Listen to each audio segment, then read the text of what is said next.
கம்பெனிக்கு போகிறாங்க வெடிகாலம் நடந்து தனியாக. அப்போ நான் சரி உக்காருங்க நம்ம போகலான்னு சொல்லிட்டு போனேன் கூட்டுக்குன்னு. அப்போது நீங்கள் மீதியை சொல்லிக்கங்க. அவங்கள பார்த்தோன்னே எனக்கும் சொந்தமாக ஒரு தொழில் பண்ணோம், கம்பெனிக்கெலாம் போகக்கூடாது. ஏற்கனவே பண்ணிட்டு தான் இருந்தேன், முடியலன்னு விட்டுட்டேன்.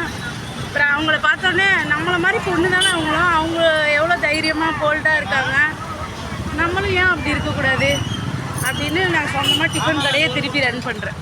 இப்போ என்ன ஆச்சுன்னா, நான் காய் விற்கிறது எல்லாம் தெளிவாக சொல்லிக்கினே போனேன். நான் ஃபோன் பண்ணியிருந்தேன் எல்லாருக்கும், காய்காரங்களுக்குலாம் இந்த காய் இவ்வளோ எடுத்து வைங்க அவ்வளோ எடுத்து வைங்க. இவங்களுக்குள்ள ஒரு எப்படி சொல்கிறது, ஒரு தைரியம் வந்துடுது. சரி நம்மளும் தனியாக மாதிரி இருக்கணும், தைரியமாக இருக்காங்கல்ல, போல்டாக இருக்காங்கல்ல, அவங்கள மாதிரி நம்மளும் இருக்கணும், நம்ம முடங்கிடக்கூடாது, நம்மளும் வளரணும் அப்படின்ற ஒரு எண்ணம். 2 மாதம் ஆகுது இவங்களுக்கு நான் ட்ராப் பண்ணது. இப்போ பார்த்தீங்கன்னா சொன்ன மாதிரி அவங்க